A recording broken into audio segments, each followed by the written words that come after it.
Oh, music. Yeah. The music stuff. Oh yeah, you're gonna do some kind of music program in here? That would be fun, but no. It's going to be at a bed and breakfast in Detroit called the Cochran House. Okay. It's like right across from Little Caesars Arena and like on the outskirt of downtown. Yep. And we're going to have like 20 to 30 people. Yeah. I think our first test run is on the 21st. Yep. And we're going to have probably like 20 of us there. And the idea is to do like drinks and food, and it's like a really nice event, and we'll charge ticket costs, so we'll be making money from it. So we'll charge to come, and there'll be like $100 to $300 tickets depending on the artist and everything. Oh, cool. So they get drinks and like a really nice meal. Like and a VIP experience. Yeah, Okay. and so the idea is it's a live recording. Yeah.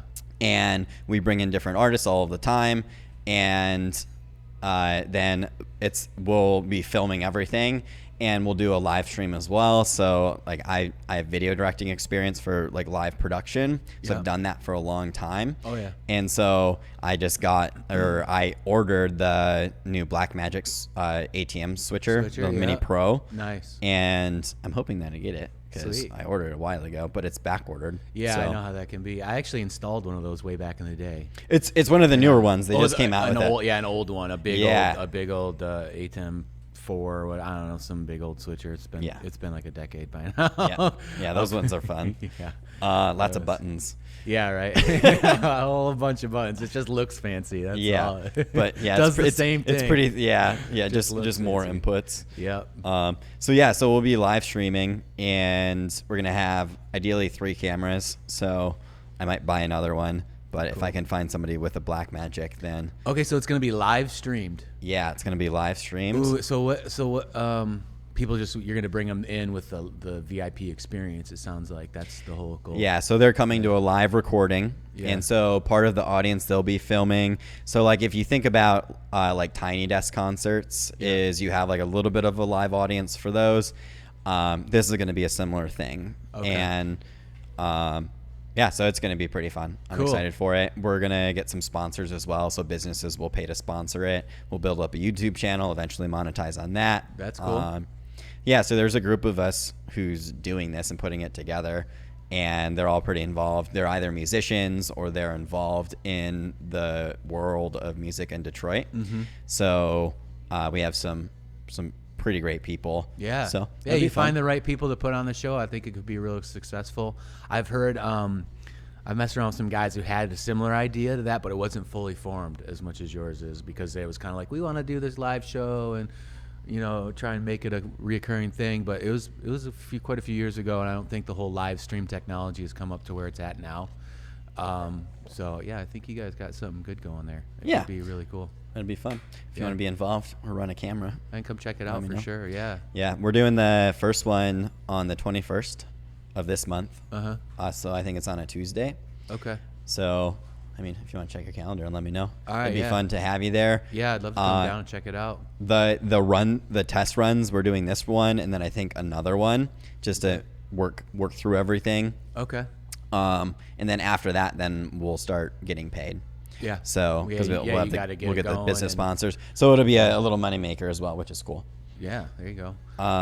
Yeah. I've got a little bit of history with some artists in the city. So some music guys, I don't know, mostly hip hop dudes and rap guys, and I don't know. I've been around a little bit. Yeah. Shot some music videos. There you go.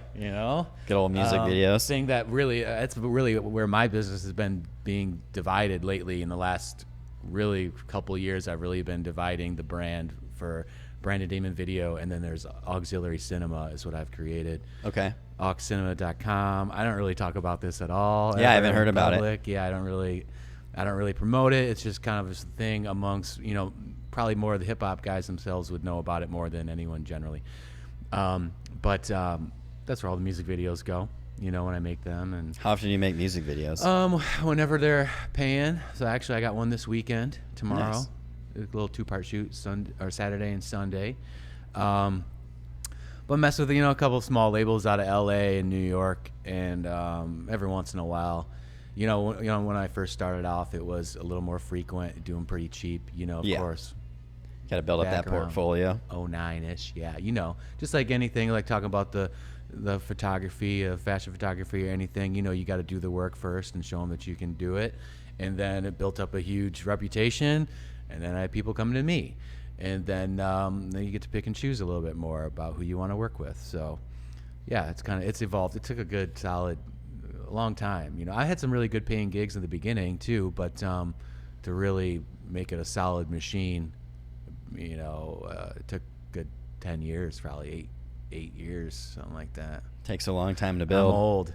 Yeah, So, it takes a long time to build. It's lots That's of right. experience. Is any editors in the house here? Anyone likes Premiere? I used to use Premiere. Premiere Pro, yeah, that's good. The synchronization tool on there has saved me hours of my life. Oh yeah. Oh yeah. It's a great tool. So as long as you get a good solid audio reading, you're good. Yeah. It's a beautiful thing. I just use DaVinci Resolve for everything now. Oh yeah. Because I didn't do video for a long time. Oh, and the then- whole process on DaVinci? Yeah, everything. Oh, okay, wow. All yeah, right. they've moved past just being for color grading. Okay. They have everything, and it's great. Okay. Works perfect for what I need. It's super Yeah. simple.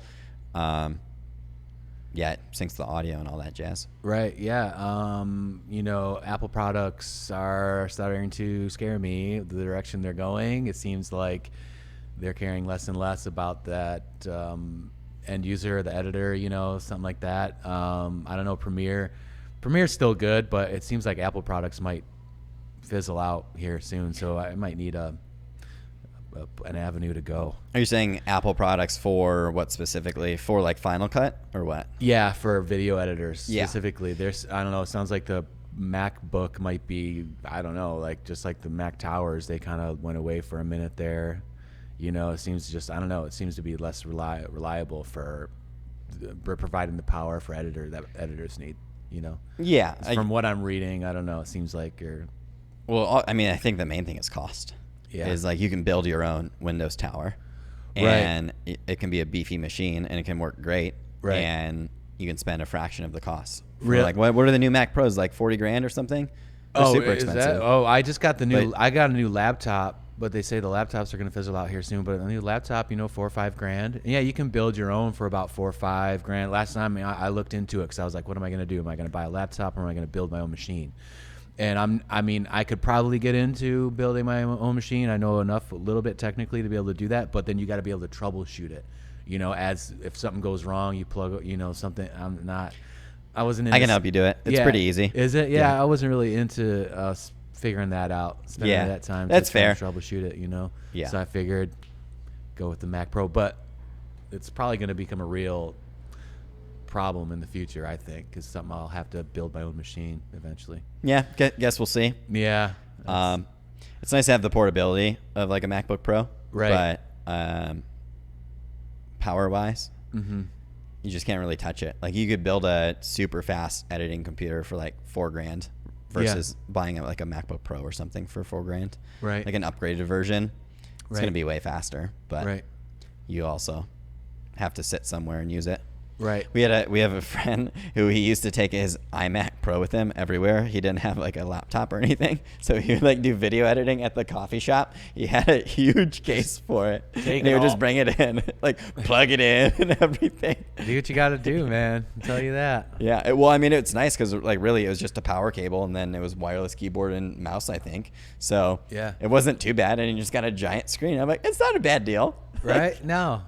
That's the great thing about this medium, it's just like a painter with his paintbrush, it's like, it doesn't really matter what tools you have, whatever tools is at your disposal, that's what you use, that's what I consult my clients on too. I'm like, if they don't want to have me come out and take photos or video, I consult them on to use their phone right in their pocket, use that right away, whatever you have available. And if you've got a vision, you can get it out nowadays, no matter what you got. Yeah, I like that you give people options if they don't have the budget. Yeah. You're just like, hey, like I can teach you how to do some of this stuff if you want to do some of it on your own, but you have to be willing to learn and to try it on your own. Exactly. It's like, hey, here's how to get some good lighting. Hey, some things to say, things like that. Give them a few tips and like let them do their thing. Yep, set them off to rip, and then they usually will come back and go, oh man, that's a lot harder than I thought, or I need a lot more practice, or I'm not ready for it. And I go, well, usually when we work with someone else, I got a teleprompter and make the whole process a lot easier, this and that, and so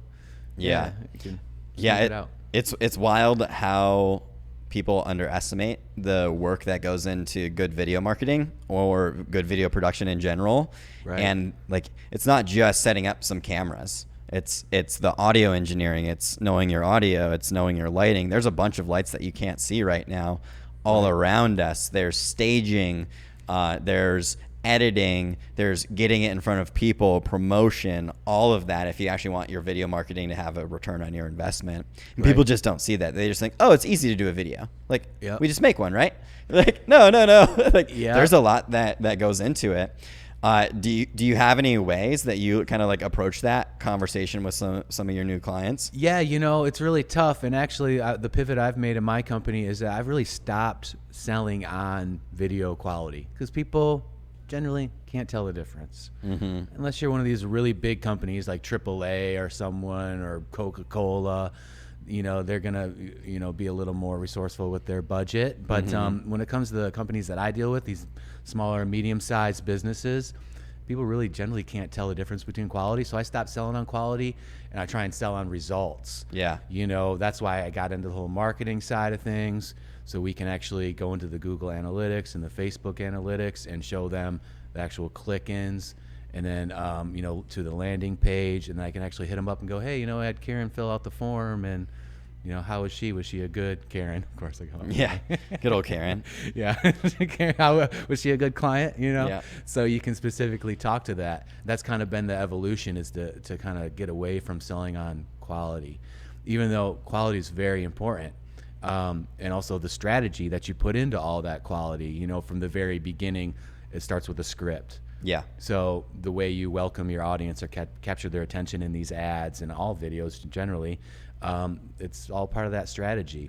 And quality, eventually people, I've noticed once I got my clients going, they have started to notice a little bit of quality and point out what, is going on. Once they kind of have seen the behind the scenes, they kind of get a little in tune to that. But in general, it hasn't really affected the content and the message. Once the content's there, you're going to capture it whatever way you can, whether I got to go handheld and not be on a stabilizer or a tripod. You just kind of do what you got to do to capture the content nowadays, So that's kind of where it comes down to it with me. It's like, quality's important. I just can't sell on it anymore. I can't be like, my stuff's so much better looking than theirs. This is why you should pay more. It just doesn't correlate. Yeah, it doesn't matter how good looking it is. It matters, does it convert? Have people seen it? Do they watch it? Do they watch all of it? Or do they just keep scrolling past it? Right. How do you get their attention? And then how is it that you convert that attention? Exactly. And that's something that most people underestimate with video. And if they want to do video and video marketing well, is you need to know your audience. You need to know what they're interested in. Then you need to create content, video content specifically for them. Right. Something that's helpful or that is entertaining to them or whatever it is, whatever your business is. And then you have to get it in front of them. So like we can sit here and we can record great content or this conversation. It doesn't matter if we only post it once. Nobody's going to watch that. Maybe like your close friends and your family and people who like really support you and they cheer you on. They're like, hey, like go you. But really is if you really want to get in front of your audience is you have to do some paid promotion. You have to do some work for that and you have to be in it for the long run. And you can't just do that with one video. You need to do it consistently. I tell people is realistically, if you want to grow your influence in your social media without buying your followers, which I totally disagree with, because it's not going to get you anywhere. Right. And people know, and they judge you. Oh, and they find out. And you look There's easy bad. ways to find out. Yep. Yes. Yep. And so you have to get it in front of the right people, and you have to know that it takes slow growth at the beginning, and eventually you're going to build enough of an audience that eventually, as you might be able to hit some faster growth. Right. And that's when you grow exponentially. But maybe you need to put out content for 3 months, for 6 months, for a year before you really start to develop some traction. Because you're going to learn as you do it as well. You're going to figure out what your audience likes, what they don't like. when to put in like direct sells or when to just do educational content. You'll figure out your cadence, but you have to do it. You have to commit to doing it. That's the first step is the hardest part, is just to get out there and get it going, and then from there, the potential's unlimited from there, but you brought up some good points, and I'm trying to think a lot of different things I wanted to speak to there. Yeah, I just rattled some off real quick. Yeah, no, you covered a lot of ground there. Just kind of about knowing your audience and trying to relate it back to that quality, issue, because quality matters to me and you. Really, the landscape today it's a pay to play kind of landscape. With Zuckerberg at the helm, he's got a company, it's Facebook, and he wants you to buy ads. And what's going on right now is a lot of big companies are boycotting him. Have you heard about this? A little bit. Surface read a title. So, yeah, a lot of big advertisers are pulling their Facebook ads because he won't censor certain groups or people. We won't name specific people. But some big names out there. So people are protesting Facebook ads, which really, in turn, for smaller businesses, it actually opens up more marketing space without big companies like Coca-Cola and AAA taking up the advertising space. Yeah, it's talking about making the right content. I feel like lately there's been a evolution in content, and for business owners, that people that want to be the face of their company, maybe not, they're obviously not Coca-Cola, these big companies, right? But local companies that want to be the face of their company, that's the evolution of this content. If you want to show that there's a real person behind your business name, and you are a real person that people can go to when they have a problem or they need a solution, or whatever industry it may be, that they're going to come and deal with your business, and they're going to get a real person, to help them. I think that's kind of the evolution of what's going on with video and business right now. So I'm trying to get these people to step up to the mic and be the face of their business, because if they do that, you're going to gain more trust with your viewer. You're going to build an organic following. There's a lot of benefits to kind of going that route. Yeah, 100%. And that's something that more and more businesses are learning. And like, I'm excited for it. We've been doing that stuff more with our team. And like, hey, like, how do we get on camera more? How do we feel more comfortable? How do we show our faces? And one of the benefits that I talk about with video is that you get to show yourself, and you're showing yourself. People can see you, they can hear you. And that creates such a deep level of trust versus just a still photograph or an email or just a post that you write. Is it shows you that brand, and it shows you the people behind the business. And that's something that a lot of consumers want to see now. Yeah, they say no distant photography or anything, but they say photo speaks 1,000 words. Video, could be 30 frames a second, so maybe 30,000 words. Yeah, you do the math. I don't know. Yeah, it's mathematical. So, it's very powerful. I always say video is the most powerful medium on the web. It's the most powerful tool that you can use. And so that's why, in my business, I've been focusing around video strategy and video marketing, and really evolved the whole strategy around video and the distribution of that online. Maximizing that. There's a lot of extra stuff out there that you can do for your business. Like, people will step in on the marketing side and say, you don't want your competitors clicking your ads and taking your revenue money, all these little side things that are going on. But if someone wants to cut right through the minutia and get right to business on video, that's kind of what I've kind of evolved my business around being, just kind of cut right to a really solid video marketing strategy, and we can distribute it all over and get you all in the right places, and just all based around video. So, yeah, for sure. And even and as you were saying that, how you're kind of evolving your business is when you reached out to me a couple months ago. You reached out in a really creative way that I really liked. And what you did is you recorded a video with our website in the background on your computer screens, and you were sitting in front of it, and you did a personal video just for me. And I was like, wow, that's really cool that he did that he took the time to do it as a high quality video as well. Shows that he like really put some effort into it and cared. And so I'm like, all right, this guy seems cool. Like, let's talk. And that's how we're here right now. But you can do that on different scales. And like what you're talking about with giving, like if your client doesn't have a budget enough to pay for you, you give them a couple tips. And one thing that you can do with video marketing is just, instead of just only replying to your customers' emails with text, is record a short little video on your phone and attach it. That's a really simple way that you can continue to build trust. Yep. as you're building your business. In any business, it's so helpful, and it's way easier to communicate a lot of information. Right, exactly. And if anyone's watching today, take that one tip away from me right now is that if you want to go out there and get new clients, I know LinkedIn is kind of tightening down on being able to reach out to, people that you may not be linked with yet or whatever, just giving them a message right off top, But that's the way I did it with you. Just recorded a personal message, sent it right to you, addressed you personally, Bill and the company. People respond to that. So if you're watching, take that home as a little tidbit and put it to practice in your business to get brand new, fresh leads. Yeah. Sometimes it's worth putting in that extra time into getting to know the people that you want to get to know if you don't know them yet. And just copying and pasting like a message to a whole bunch of people, a few people might respond, but people generally know when you copy and paste something and you just replace their name. And so, you might be able to send the same message to 20 people and maybe 2 people reply.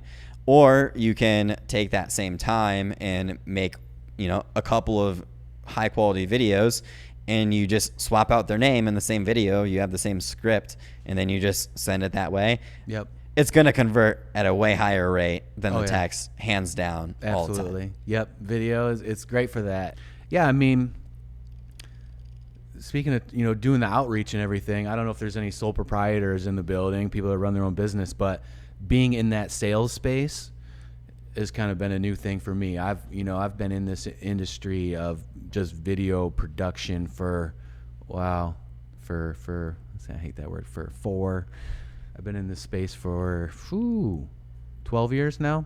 Okay. So professionally, ever since college. So, and I've always just done the video production work, right? Done the technical side. And now recently in the last few years, stepping into the sales space and going and getting my own clients. That's really been the change in another huge change in the last recent years is being the guy that goes and gets the sale and then executing the work, talk about point A to point B and not just photography, videography, but then going and getting the sales yourself. It's fulfilling. I think it's fun. It's exciting, but it's very challenging. You get a lot of no's. You got to meet a lot of new people. You got to try new things to reach out to people. So and to market myself too. So it's a whole nother challenge just to market myself, and then also go and get new sales at the same time. So, but I've enjoyed kind of stepping in that sales space and becoming the voice and the face of my business. I'm practicing what I preach, what I'm telling other people to do, essentially. So it's been a worthwhile thing because I've been able to work out my own strategies, and by doing the work myself, and finding these strategies that actually work and then deploying them in my own business. So, yeah. If I'm starting a new business and I need some sales advice, what are a couple really simple tips that you would give somebody in that situation? Someone in sales advice, I first say, do you have a website? Are you selling something online already right now? I'd have a few questions, what are your goals that you might want to do online with being online? What are your goals? Do you want to increase followers, to increase engagement, get more sales directly? So there's a lot of different routes you can go. There's the long route. You can brand, do a lot of branding videos to show people your culture and what your values are and who you are as a company and what you guys stand for. That's a little longer route to the branding side. Or if you are an online seller or a merchant and you want to get directly to sales, there's another route. We can make some ads that speak directly to sales, give people some incentive to click in, come back to your website, and it's a little more direct to sales. So it all depends on what kind of result you want for your business. Some people might go, I just want more Instagram followers. Or, some people, I want to increase my sales, straight out. So there's all the different kind of people across the spectrum, and so I kind of interpret that for them. But I would say, there's a lot of different routes to go. It all depends on where you want to take your business. Cool. So for you is in the past few years of getting into sales, what are some of your top takeaways of wow, I can't believe I did this that way. That was really, really bad. and you learn just a way better way to do it. Does anything kind of pop to mind? Really preparing for sales meetings. You want to know the client as much as you can, research them online. That's the great thing about, trying to figure out their video marketing, is that you can go on their website, see what kind of marketing they have already going, and then you can offer some suggestions. That's a good way to prepare for the sales meeting. Also, really, was that my phone? I would say, what else when it comes to sales? The LinkedIn thing was a huge thing for sales for me. It was a big light bulb moment to reach out to people directly with a video. Yeah. And I really just started doing that before this whole pandemic came along. And then, I was kind of testing those waters really and got a lot of really good results. But unfortunately, a lot of things got put on hold. That's okay. It makes me feel like I can jump right back in and start right back up whenever I want. And luckily I haven't really had to go deep into my Rolodex at all to find new clients yet, so it's been really good. It's been a lot of word of mouth and stuff like that for sales. But it's really about knowing your client and being able to be a good resource for them, knowing what they want to do with their business and, where they're at and where they're trying to go, and just kind of being a source of knowledge for them so you can consult them and guide them in the right direction, when it comes to all this stuff. Yeah, so learning your client's business well enough to understand how you can help them with some stuff that they're facing, some challenges that they're facing. Yep, exactly. And then they're going to come up with all kinds of strange things that they want to do, and contests and all kinds of off-the-wall videos that, you got to just bring out the best in it. There you go. Really fluff out. Yeah, there's a lot of that. There's a lot of fluffing, but that's my job. And then it's funny because I'll go in to shoot for people and they're worried like, oh, this is not exactly OSHA approved, or this isn't exactly picture perfect. And I can frame a lot of things out. You wouldn't believe how much I can frame out and tell the story in a certain way that's going to just benefit you. I'm not out here to make you look bad. I'm out here to film and make your business look better. Yeah. Than it is. Yeah, exactly. I want to say that, but yeah. Make them look good. That's my job. So when people give that kind of trust in you and in your business, and that to trust me to make their business look good, it feels good. Yeah. Yeah, like a simple way that I'll say is like, we make you look good. And like it's pretty simple, and like we make you look good through like a lot of complex things and a lot of experience, and we make you look good by helping you feel comfortable on camera. Because a lot of people have never been on camera in a video capacity with lights and microphones. You can hear yourself. Right. There's people around. That's a lot of energy that people are nervous about. And so like something that I take pride in is I'm pretty good at getting people to feel comfortable on camera. Yeah. And like I love telling people, oh, if you're feeling nervous, just do some jumping jacks. It's always my advice. Yep. Get some energy out, gets your heart rate going. And then you stop thinking about, you're like not in your head as much, and you can be a little bit more present. And then I'll help coach people through what to expect. And then when we're filming, I'll listen to what they're saying, and then I'll help them kind of put it in more of a structured story. Yep. So it has like a beginning, a middle, and an end. So that way they sound better. And I just like giving people confidence on camera, confidence to be themselves. Is super fun, and I think that's what we should make a lot of video marketing be about, because it's who you are anyways. Like you shouldn't be a different person on camera. Right. Like how we're acting right now is like a conversation that we were having right before we started being on camera. We're like, we're already having this conversation. Let's just move it over here. Right. And I think that creates a lot of trust as well. Yeah, and I love that side of things too. I like to do the same thing and make people feel comfortable and just get over this barrier, or just because there's a camera here, suddenly you feel like you got to talk different or be different. I like to break down that barrier too, make people feel comfortable. And that's basically really where I'm at, like in my mindset. I'm like really interested in advanced production techniques to get what you want out of the talent. It's kind of like where I'm thinking now. Like I know there's like little tricks that people do and things just to get what they want out of the script read, or just to get the talent and find the right angle or whatever it is. Just to get the talent to do what you want them to do. Yeah. Naturally. Whatever the scenario is, but like just advanced production techniques, that's the kind of cool stuff that I'm always thinking about now, being a producer. Yeah.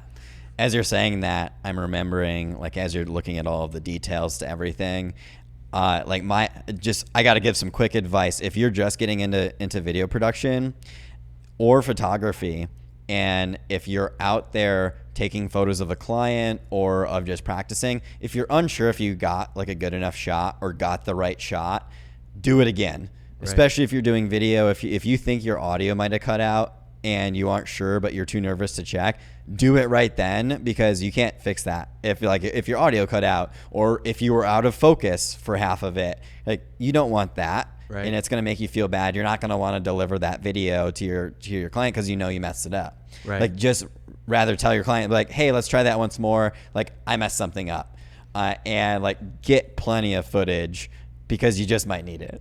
Oh yeah, yep. I've definitely been down that road. Yeah, I was thinking of that when you were talking about pushing your talent to like try different things, and like, it's okay to tell people like, that didn't sound good. Yeah. Like, that did not sound good. Here's what I liked, and like, try putting it in this way, because I think that is more of like a structured story, or it might sound better, or it might resonate better.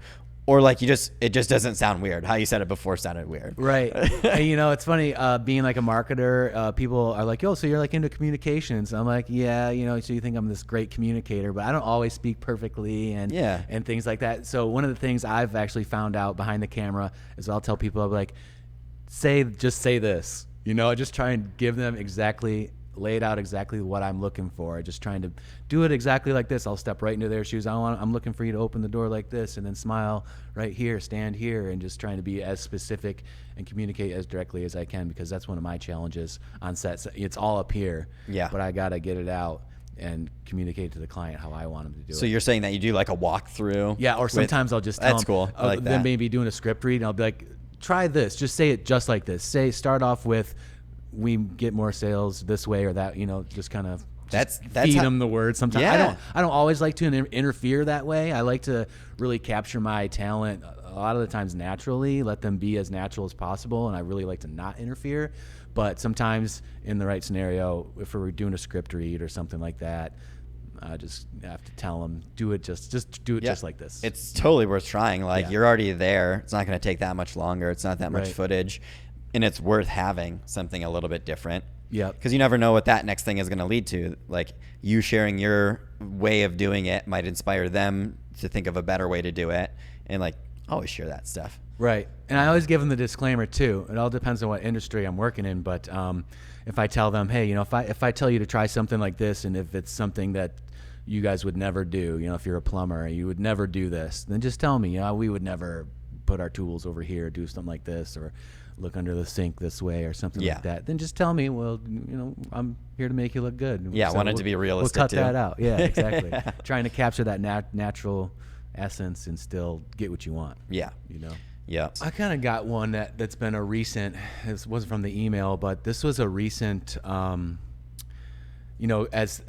things just loosened up from the state or whatever in the last couple of weeks. So I had a few clients that I had started at the beginning of the virus, and now everything's getting a little bit better. So I got rushed with a bunch of shoots in the last couple of weeks, which is great. Felt great to get back into the groove. I had some clients ask me, they go, what would you rather be shooting? They think like their business is like so boring to me, right? When really it's not. I don't really care what I'm shooting, like as far as content. For me, I kind of found this out when I thought about it a little bit more. I'm like, for me, it's really about the medium of telling story through video is what excites me, and why this will never get old. Mm-hmm. Because it's not really about the content. The content doesn't have to be super exciting. I'm pulling the story out of the content. That's what's exciting to me. So it doesn't matter if you're a plumber, or if you're if we're doing a music video, or we're doing a high fashion photo shoot, or whatever it is. If we're telling a story through video, that's what excites me and turns me on. So it doesn't really matter what about the content when it comes down to it, really. Yeah. I'm kind of more in love with the format. That's good. And the medium. You know? So that's what kind of is some inspiration for people out there. Is maybe you can draw from that a little bit, but it's kind of what I've been keying in on. Yeah, I like that you're focused on the story, and your videos are going to be so much better if you do focus on the story. I think that's what a lot of beginners in video overlook is consistency through the story. Yeah. Even like I like looking at a shot list versus looking at the story. Yep. And like I'd much rather know the story that I'm trying to capture versus having a shot list, because a shot list you can do mindlessly to an extent. Right. But you can also miss some really, really interesting things if you're only looking for shots, if you're not looking for, oh, well, how do I communicate the beginning of this story? Yeah. And then how do I communicate the end? And it's just a different way of seeing it. And I'm guessing that's probably why you've done well for yourself. Yeah, because from industry to industry, people are like, aren't you sick of shooting us doing such and such? Or, I'm like, no, this is always exciting to me. I can always, and plus a lot of it's been a lot of run and gun stuff too. I'm not on like film sets or anything. A lot of it's just for these medium-sized businesses, and they're like, hey, I've got this thing going on today. I think it could be some content. Why don't you come out and shoot it, see what we can do? And they've luckily trusted me enough to come out and do that and pull the story out and make it look exciting and fun. And that's the whole challenge. That's what keeps it fresh, So, yeah, I don't know. But it's just something that came to mind to me in the last few weeks that I was like, because people have been asking me that, aren't you bored? Isn't this old to you? And I'm like, no. It is interesting. It's not. Like you have to figure out, like when you're thinking about like what you enjoy doing, sometimes you have to like really figure out what is it specifically that you enjoy. And like it's not just making videos. It's a lot more than that. Right. And like when you're trying to figure out what you want to do with your life, figure out what is something that you really, really, really, really enjoy. Like, what are you super curious about? Right. And then go look into it. And that's the great thing it. about video too, is that I can be super curious about a lot of different things. I can apply this medium to a lot of different industries and learn all about this subject over here and learn about it, all this totally something else over here, and be completely ignorant to it, and just just a whole new perspective just knocks down the walls in my mind, and I'll discover a whole new world, and a whole new perspective of doing things. So that's what kind of is always, it's never going to get old to me, Shoot, I was going to say something else. I get about one good point out. Yeah. That's good. Yeah. And one's all you need sometimes. Yeah. Yeah, when you're starting out and trying to figure out what you want to do, it's a challenge, I'm trying to think of my path. I kind of got into video. I got into video a long time ago because my friend skateboarded in high school, and I saw my friend with a MacBook, and I thought, hey, that's fun. He's doing it, editing on the Mac, and it looks fun and easy. I think I can do that too. So then my mom got me into school for going, doing it mainly because video has a little bit of a future. It looked like back in, think very far back where you were in 04. 04. When I graduated high school. Coming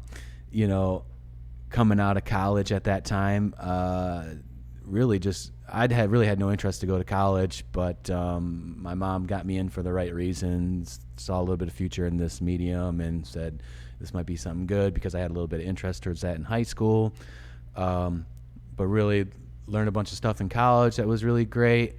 And then after that, graduated, put it to work, and still thinking, what am I going to do in this? You can be on the technical side, or there's all different things you can do with this format, in this medium of video. You can work on commercial film sets. There's totally so many different things you can do. And then as time progressed, technology's advanced, and in 2008, the smartphone became widely popular, and it really changed technology again and made video more accessible. And with streaming and internet speeds, and video became a super popular format. And there's just a lot of different ways you can go with this video thing. A lot of different directions you can take it. Really. Yeah. So what you're saying is video is the future? Yeah, video is the future for sure. It's this best tool on the web, It's best tool to communicate. Yeah. Communicate internally with your team, communicate externally with your clients. There's a lot of different uses. I've people in sales meetings, they go, oh, we don't have any use for video. I go, I bet you I can find like 10 places where you can use video. It'll help you save time, money, and increase sales and help your business. Yeah. So a lot of ways to leverage that. Like what if you have a client who's like, well, why should I be doing video marketing anyways? They're skeptical for some reason. What are your top 3 reasons why a business needs to invest into video marketing? Ooh, all right. I'm going to try and answer that question because honestly, lately that has been not a problem. People are like, I am sold on the video. I know I need video. That's some of these people that I've kind of run into. So what are they saying? Why do they need video? They want to obviously communicate more with their audience and capture a following online, so they can build a captive audience and have them turn into clients eventually. That's, I think, of what everyone's goal is really. Mm-hmm. Or just to get noticed. Some people have a little bit of element of just wanting to get noticed or get a little bit of credibility for what they do. And so suddenly they started making videos and publicizing it, and they got a bunch of credit for being the experts when maybe they may not be the experts, but they're just publicizing it. Yeah, they just weren't afraid to be on video and to show themselves. So they started to collect that notoriety, and Yeah. they just had to step up. The challenge for them was just step up into that space and own it. Mm-hmm. You're the expert now. You're getting all these calls for this type of work, and just step up and own it. Be the expert that you are, because generally these people are very skilled trade at something, and they're very good at doing something. The product's good. Like I don't partner with everyone. I really only have space for like maybe 3 or 4 good clients on my roster. Yeah. And if they've got a good product, then I'm going to want to work with them. I don't want to work with everyone. It's just not always the right fit. I don't want to make money unless my client's making money. If I'm making them money and they're then the cycle's complete. Yeah. That's a good partnership there. I don't want to do a one-off video, charge them a one-time fee, a really high fee, give it to them, and they don't know what to do with the video. They don't know how to market it generally, and generally businesses don't. They're busy doing the work. Yeah. They don't know how to market the video and make it really go to work for them. So sure, I can give them a one-off video, see you later, and then they kind of months down the line, they don't know, it has no views, it has gone nowhere, and they kind of go, well, why did I invest in that? Yeah, it didn't work. Yeah, it didn't work. And then what either happens, it either fizzles out there, and they kind of think, oh, this Brandon Damon guy really gave me the middle finger here, kind of charged me and walked away, right? Kind of what it feels like. I'd rather build a relationship with people, and really, I kind of only accept now like 3-month deals, 3 to 6 month deals is where I like to find people, because you can't you can't just market right out the gate. You want to do a little bit. You got to do a little bit to get some traction. You got to populate the socials with some quality content. Yeah. You got to pad that. Then you're going to have your about video and explain your company culture and all these things to draw your audience in. So it takes time to build that. And generally, even with paid ads, it takes time to gain any of that traction too. And plus, the other dimension is gathering data. You want to initially gather some data without the ads running. Typically, when clients come to me, they have nothing going on. So I'll start gathering some data on their website. Get a baseline. Show them where they're at. And then we start running these ads. And I go, look, these video ads contributed for 95% of your web traffic. So we can show those kind of results. Yeah. So that was a long trailing thought. No, I love There's that. a lot there. I don't know if you saw the big smirk on my face when you said I only take certain clients. Like you have room for 3 to 4 clients, and that's what I talk about. And like with this new business, and I'm like, also we're only doing minimum of 3-month contracts, and like that's barely. Yeah. Because the idea is you can't just invest into one video. You need to invest into multiple videos over time for them to actually do anything, and you need to also promote those videos. You need to get them in front of the audience that you want to see them and to then buy something from you or to follow you or whatever your goal is. And most people or most businesses, I think it's just like maybe they just think that one video is all we need. Like one brand story video is going to be great for us. Like, yeah, it's helpful, but it's not going to significantly move the needle forward, like because it's just one thing in time. Right. And I look at video and video marketing as an investment to any business. And for me as a business owner, I think about what are the things that I invest into. Right. And sometimes is you're not going to see your money for a little while. That's why it's an investment. And that's what video marketing is all about. And you have to do it consistently. So it's not just making one video a month for 3 months. It's making one video every week. It's making videos every day. Yep. And it's getting them scheduled and posted. And there's so much work to be done there. And so when you're talking about limiting the clients that you take on, that's the reason why, because you want to go deep with your relationship, because your client success is your success. Exactly. And that's critically important. And I'm the same exact way. Like, I want you to make money because you making more money means that I make more money too.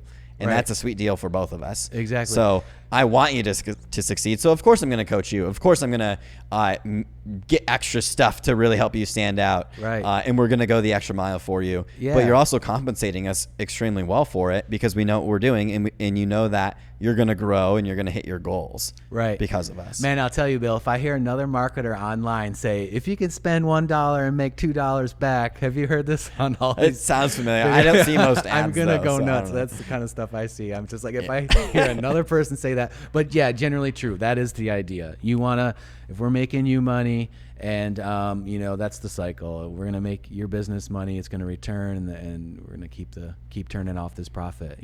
And collecting the numbers for you and your business, and driving those numbers up. Yeah. So It doesn't happen overnight. It does not happen overnight, and it takes a lot of thought and a lot of strategy and planning. And so I look at like our business, Content Studios, is we have 3 different kind of teams that you're going to hire. One is a strategy and planning team, and theirs, we're going to learn what's your business, who are your customers, who are your ideal customers, what do they look like, and so that way we get to understand who do you want to sell to, and because that's going to tell us what sort of language should we be using, what sort of like stories should we be telling, what do they want to hear from you to get educated about your product, or to create trust, or do they want to see your support team, because that's an important thing, knowing that your support team members are there for them. Right. Like whatever it is there's a lot of strategy and planning that goes into it. If it's a video series, it's scheduling guests, it's location scouting, right. It's bringing in props and lights and all of this other stuff, and you go into then video production. Then there's the complexities of video production, audio engineering, lighting, video staging, video editing, which takes probably the longest out of all of this stuff. Video editing takes a long time. Adding subtitles, chopping up a bunch of little social media videos, so that way you actually have a bunch of content. Right. Just like we're going to chop up this video, so that way people can watch 30-second sound bites or 3-minute sound bites. Right. Not an hour-long video. Yep, there's a lot to it, and it's tough to get the client to buy into all that, because you don't want to skip any of those steps. Really, we can rush into it and make this video, but it is about researching those terms, and doing that market research is a big part of it. You don't want to skip any of these steps, because you want to do this right the first time. Then I've had clients come back to me and go, I did a video with so and so, and it wasn't all cracked up what I thought it was going to be, and well, you probably missed some marketing, some pre-production steps into what's going to make this video great, really, and last over time. Because this stuff goes online and it lives on there forever. That's the big ROI with video, is that it's out there forever, but you want to do it right the first time.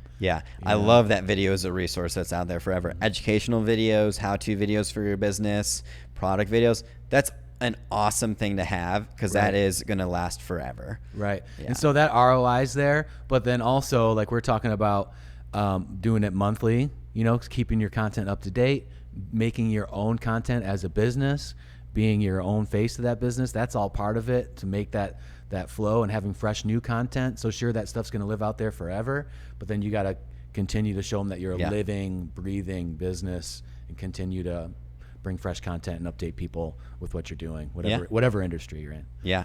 Exactly. Stay relevant. I'm just thinking of the consistency there is critically important. Right. If you stop watering your plants, what do you think is going to happen? Like, eventually they're going to wilt. Right. But so it's like, all right, well, it's going to last for a long time. But if you kept pouring into it, if you're doing paid promotion on those videos, if you were sharing them, if you were posting it on your LinkedIn one week and then your Twitter the next week, and you were cross promoting them, you were putting them into email campaigns, you were really leaning into your video content. If you did that, your plants are going to flourish. It's going to be crazy. Absolutely. And that's why that whole system all works together, from the website to Twitter to every social outlet, to what else is there? Email campaigns, to paid advertisements, and all organics populated, YouTube, Vimeo outlets. All that stuff works together. And then, drawing people back to your website, you got to kind of be everywhere. And the strategy has got to be consistent, cohesive. So like you said, water the plants. Water them. Maybe every other day. Every other day. We'll see. Brandon knows the finger test, so she'll teach us that. We're going to do a video on it, put actually. It in the soil. Yeah. You got little plants around here. I like that. So, hell yeah. That's cool. Are you familiar with the idea of content sprouting? No, I haven't. That's a new term for me. What's that? Content sprouting is the idea of taking like a video, transcribing it to put on your website, writing a blog post based on that content, creating like social media images, cutting up a 30-minute long conversation like what we're doing into 15 videos. Just having basically a shoot and then multiplying sprouting it everywhere. Yeah, that's absolutely something we do. Sure. And that's like a pretty simple way to think about what you need to do with video. Is your video should really be everywhere. I was thinking about that with like email marketing. It's like email marketing is a extremely underused tool. I think that most small to medium-sized businesses probably just totally don't even think about. Right. And if you can use some of the video content that you use that's natural and pretty easy for us to talk and have this conversation, use that to create your other marketing content, and like that's gonna help you grow your business and also have more social content. It's more touch points to get in front of your customers at different times. And it's not just video, but you're using it to seed all of your other content. Yeah, absolutely. And a lot of the times when I step into a business space, they don't want to spend a lot of their time making the content. They want to do their business and make their business work. So it's about maximizing the time that you have with the client, right? And not wasting their time. So we're going to spend one day, whatever it may be, 4 hours, 8 hours to do all this stuff, make this content, but then it's gonna spread out over time and populate all your different socials and your blog and your website and everything. We're going to maximize. Exactly. It's about spending not a lot of time to produce it, but having it last over time for you. Yeah, exactly. Yeah, it's such an easy concept to really think about, but it takes so much to execute on that. If you think about the skills that are involved in doing that, to the level that your business should want to do it at, and it's like graphic design, it's knowing storytelling to know what to pull, it's copywriting, it's paid promotion and distribution of content, it's managing a website, it's writing a blog, it's doing all of these other things. And so like one thing that a lot of small businesses or medium-sized businesses, they'll like look at whatever it costs. I don't know what your baseline cost is for your ideal client to do all of this stuff, but it's expensive. But I also say, well, you're also hiring a crew of like 4 to 5 people to do that, because here's what it takes. It's the strategy. It's the video and audio production. It's the editing. It's the promotion and distribution. It's writing the captions for your social media posts, because like, for my personal social media, I very rarely write captions because I'm lazy. Yeah. It takes work to do it. Kyle writes Mammoth captions and he does great at it, but it takes him time to do it. Yeah. And that's all part of it. Right. And can't so be overlooked. Exactly. And so that's copywriting. Yep. And there's so many layers to it if you really peel it back. And so there's good reason why you're getting charged $15,000 a month for this at the baseline to get all of that stuff. Right. Because that's the actual investment part of it. But the idea is that that's going to come back to you exponentially because you were willing to take on that investment because you saw the value of video marketing and you saw how it populated everywhere across your business. Exactly. You know what? That reminds me of some of these difficult sales meetings I've had lately and getting these clients to buy into that idea that, hey, when you sign on with me on a month-to-month deal, we're not just making one video, but we're spreading it all out like we're talking about. And a lot of that strategy I've stopped listing in what I do for clients. I just kind of say it's BDV, Brandon Damon Video Strategy. I've stopped getting so detailed because I've had, unfortunately, people try to steal ideas and want to execute it themselves. And then, you know, whatever, if they've had any success, I don't know. But I kind of stopped getting into those details. But that's the kind of value that comes with all these services that comes in behind it, and that people don't exactly see off top. You know, they might be thinking we're just doing one video. And they see the value in all video, but there's more to it than that. Yep. It's about getting your website strategy right. Yep. So when we run these marketing ads back to your website, they're actually going to complete a goal. Yeah. And They're going to landing pages that have Yeah. specific language and copywriting based on that ad that person Right. just came from. Yep. Because you don't want to send them to your homepage because you just paid a couple bucks to send them to your homepage, which Yep. didn't continue the story that they were just following. Right. There's Yeah. a bunch of stuff. All these moving parts have got to work together, and it's a lot, and it's hard to explain that to a client and have them, you know, kind of buy in. That's kind of been the challenge. Like they'll tell me that I want it all. I want the big plan. Yeah. Give me the plan that's better than, you know, I want everything, and I want Yeah. it in 2 months. And you know, you kind of give them that, and you give them a really good competitive quote and proposal, and then they change their mind, you know, for whatever reason. But you know, sometimes you don't get a fair shot. You feel like you don't get a real fair shot explaining like all these benefits, because that's what we do. We don't just make one video anymore. We spread it out everywhere. Yeah, that's like it's a hard to ask question sometimes, but at the beginning of your client discovery conversations is asking what their budget is. So that way they actually have an understanding, because I think most people just underestimate the cost of video. Right. And especially when it's done for marketing, because it does live on forever. So it is a sales tool. It's a marketing tool. Oh, it's yeah. meant to get you business Yep. for a long time. I talked to a local business owner last year, I think, and he thought that paying $700 for like a launch video was just crazy. Right. And I'm like, I saw the video and it was produced well, and I know who made it, and he does really good work. Yeah. And I'm like, I thought it was like a $4,000, $5,000 video. That's what I told the guy. I'm like, hey, you probably like what, $4,000? He's like, I thought $700 was a lot. I'm like, Right. what? And so having that conversation at the beginning can kind of cut through some of that, and you learn like, okay, well, I kind of know that these, like, maybe I don't want to throw any like small business names out there, but maybe business type A isn't in my target demographic because they don't have $15,000 Right. a month to outsource this marketing budget. Right. When I think about clients, like Brianna and I were talking yesterday, she was like, who's the ideal client for like a content studio business? And I say, it's like, all right, well, maybe you have over 50 team members or employees, whatever you call them. I like team members because it's more friendly. And so you have over 50 team members, and your annual revenue is what, over $10 million or something. And you mainly focus on like one business. Like one of our clients, they do mortgages. Yep. And that's their main business. They're not a marketing company. They're a mortgage business, and they have like a PR agency, and that's the type of clients that we want, because they don't have any staff members for that. Right. So they would expect to pay some full-time staff member fees. 15 Right. grand is cheap. It's on the cheap side. Oh, yeah. And but that's your entry level. Like, I want those companies, because those are the businesses who they're like, okay, yes, we just want to pay you to automate that and handle it for us. Come up with ideas, schedule the stuff for us, hound our team members down to get them in the studio to make that content, Yep. get it scheduled, and like do it all. It's about finding those people that value Exactly. your time, and they understand that you're not charging based off time. You're charging based off of value, the Exactly. end value of what this is going to bring you in 6 months to a year to 2 years to the rest of the lifetime that all Yeah. this stuff lives online, that it will eventually do.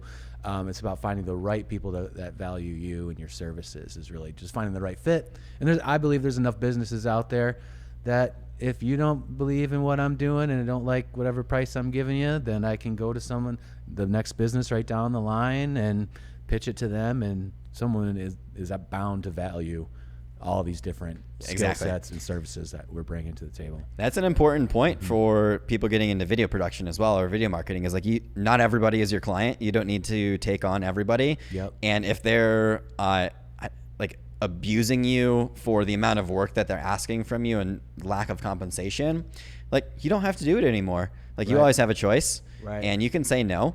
And like, sometimes people will just pay more. They pay you less because they know they can. Right. And if you're like, you know what, I really need to like actually charge you more money because I can't even pay my staff members or something. Right. Like, people respect that. Yeah, regular business people, they'll understand, and it's about correlating the cost of what they're spending, specifically in an paid ad scenario, correlating that cost. Look at this is how much we spent on these ads, and then this is how much your product cost, and this is what we're making you. Right. You know, you got to be able to show those two figures, and once you get things going and start collecting that data, and you're able to show that, that is the straight where the rubber meets the road for me. Is what's really been the turning point in my business, is being able to show people that and going, look, we brought you this much value, this many numbers. Maybe it's click-ins in the form of click-ins, call-ins, messages, or actual purchases of how many water bottles you sold. Yeah. Whatever that is, if you're able to show those two categories, that's plain simple math for business owners. They understand that and they'll respect that. Yeah. You know. But that's the results. Right. That's the results. The work comes before that for a long time before you start to feel those results. It takes a while to get there, you know, 6 months, maybe, you know, it's a year, you know, it doesn't happen overnight. It's a lot of figuring it out. It's a lot of playing around. It's figuring out who you're promoting to, and you're changing your audience demographics, and you're doing all of this different stuff to really fine tune and optimize over time. So that way you figure it out, and it's more smooth, predictable revenues, and your more predictable leads. And that brings to mind that, you know, once you get these marketing plans in place, a lot of the times, like a website, even video content itself, it's like a living, breathing thing. You're always updating it. You're always changing it. You're researching keywords. You're finding the hot times to run ads. So it's always, things are always changing. Yeah. Really. You're always maintaining this ecosystem balance between the website and the socials and every other outlet that they may have. Yeah. So, but it's a constant evolving thing, especially with these keywords and websites and things like that. Sure. You have to be consistently focused on it. And like for the client's perspective as well, so it's not like we're just making videos and then just like spending $500 a day promoting those videos. And there's a lot of work that goes into optimizing the audience and where that ad spend goes. And that's what you're going to get with paying for somebody who's more experienced, because they've done a lot of this work already. So yeah, they might charge you more money, but you're going to spend less money in advertising because they know what the hell they're doing. Right. And the targeting's right. Yeah. It's easy for anybody to go watch a YouTube video and like learn how to make some Facebook audiences and like put in some age ranges and locations and stuff. But it's really hard to know those audiences and then to understand the copywriting that goes into high performing ads, and then the graphics that go into those ads, and then the landing pages on your website that come after. And then retarget them, and all the different, you know, what I've been kind of suggesting is like targeting ad, like people that are like, I just kind of want to get into a little bit of the paid ad kind of stuff. So people that hit the website, you can retarget them. But there's levels to it, you know. You can target a local area, sure, but it's kind of better to hit people that are hitting your websites and socials already, maybe retarget some people who are researching your competition. And there's different ways to catch people up further than just a brand new green person out from outer space, or make a lookalike audience. There's all these, you know, better ways than just grabbing a random person over here and trying to bring them in as a client. There's ways that you can find them further down the line, and wrangle them in and make them your client. And you get to know that stuff with experience. Right. Yeah. All it comes with time and strategy. And for me, it's just the way I learn is doing it myself. So that's kind of how my business has evolved. I had a really good mentor when I started. Came out of school, learned the trade of videography from a gentleman named John at Coastline Studios in Grand Rapids, did like Dick DeVos's wedding and stuff like that. So I learned the high-end skilled trade. And then at the same time, I was working at Public Access. So I kind of saw the two extreme spectrums of video production and quality and things. Yeah. I feel you. But there's a lot to it. Yeah. So as things go with the Perspective podcast, we record a new episode every sometimes, and today is the day. We're sitting down with Brandon. Brandon, you and I met, I think through LinkedIn. You sent me a really creative video, and today we got to talk about a whole bunch of fun stuff about video marketing, video strategy, and how to grow your business through video. Yeah. So stay tuned for those. Yeah. Woo! Cut.